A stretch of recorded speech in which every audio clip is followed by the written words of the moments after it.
బులెటిన్లో breaking news చూస్తున్నాం. Flats కట్టిస్తామని చెప్పి బాధితులను మోసం చేసినట్లు ఆరోపణలు ఎదుర్కొంటున్న వైట్ వాటర్ సంస్థ పైన పోలీసులు కేసు నమోదు చేశారు. కుకట్పల్లిలో భారీ నిర్మాణాలు చేపడుతున్నట్లు, బాధితుల నుంచి నగదు వసూలు చేసినట్లు సమాచారం. సుమారు 500 మంది నుంచి 270 కోట్లు వసూలు చేసినట్లు ఫిర్యాదు అందింది. 10 ఏళ్లుగా ప్రాజెక్టు పేరు చెప్పి డబ్బులు వసూలు చేశారని ఫిర్యాదు రావడంతో పోలీసులు కేసు నమోదు చేశారు.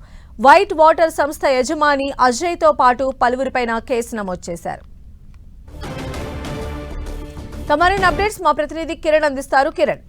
సంధ్య, కుకట్పల్లిలోని వైట్ వాటర్ కన్స్ట్రక్షన్ కంపెనీ మీద కేసు నమోదైంది. ప్లాట్లు కట్టిస్తామంటూ వందల మందికి సంబంధించిన కస్టమర్ల వద్ద నుంచి డబ్బులు వసూలు చేసి తీరా ప్లాట్లు కట్టించకపోవడంతో కూడా ఇటు వాళ్ళు పోలీసులను ఆశ్రయించడంతో కేసు నమోదైంది. సుమారుగా 500 మందికి సంబంధించి 270 కోట్ల సంబంధించి కూడా వసూలు చేసినట్లుగా పేర్కొన్నారు. 10 ఏళ్లుగా ప్రాజెక్ట్ నిర్మాణం సంబంధించి కూడా కాలయాపన చేస్తానంటూ కూడా వీళ్ళు ఆగ్రహం వ్యక్తం చేయడంతో ఇటు ఆ కంపెనీ మీద బాధితులు ఫిర్యాదు చేశారు. ఇక ఇప్పటికే ఈ కంపెనీ వ్యవహారానికి సంబంధించి కూడా ఇటు ఎన్ఫోర్స్మెంట్ ఈఓడబ్ల్యూలో కూడా ఎకనామిక్స్ అఫెండర్ వింగ్ లో కూడా సుమారుగా ఒక 100 మంది కలిసి ఫిర్యాదు చేసినట్టుగా తెలుస్తుంది. ప్రస్తుతానికైతే ఇటు కుక్కట్పల్లిలో కూడా ఒక కేసు నమోదైంది. ప్రస్తుతానికి ఈ ఘటనకు సంబంధించి కేవలం కుక్కట్పల్లే కాకుండా హైదరాబాద్ నగరంలోని వివిధ ప్రాంతాలలో కూడా ఈ కన్స్ట్రక్షన్ కంపెనీ పెద్ద మొత్తంలో కూడా నిర్మాణాలు చేస్తున్నట్లుగా తెలుస్తుంది.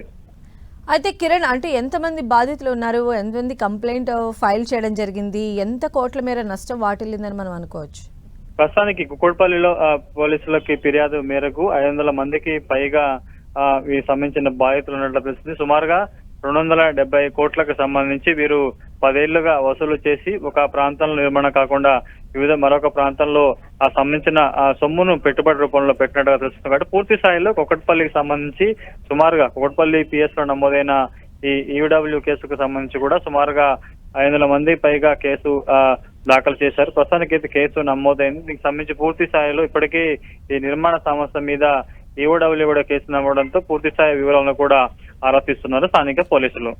అయితే ఈ వైట్ వాటర్స్ కన్స్ట్రక్షన్ యజమానులని ఐడెంటిఫై చేశారా? వారి దగ్గర నుంచి ఎలాంటి సమాచారం రాబట్టారు? బాధితులకు ఏమన్నా భరోసా ఇచ్చే ప్రయత్నం చేస్తున్నారా? ప్రస్తుతానికైతే వైట్ వాటర్ కన్స్ట్రక్షన్ సంబంధించిన కంపెనీ మీద కస్టమర్లు ఇచ్చిన ఫిర్యాదు మేరకు కూడా కేసు నమోదు చేశారు. దీనికి సంబంధించిన నిర్వాహకులు ఎవరు, డైరెక్టర్లు ఎంతమంది ఉన్నారు, వీరు కేవలం కుక్కట్పల్లి ప్రాంతమే కాకుండా హైదరాబాద్ నగరంలో ఎక్కడెక్కడ ఈ సంస్థ నిర్మాణం చేపడుతున్న సమాచారం కూడా రాబట్టే ప్రయత్నం చేశారు. ప్రస్తుతానికైతే బాధితులు ఇచ్చిన ఫిర్యాదు మేరకు కుక్కట్పల్లిలో కేసు నమోదైంది. రైట్ కిరణ్.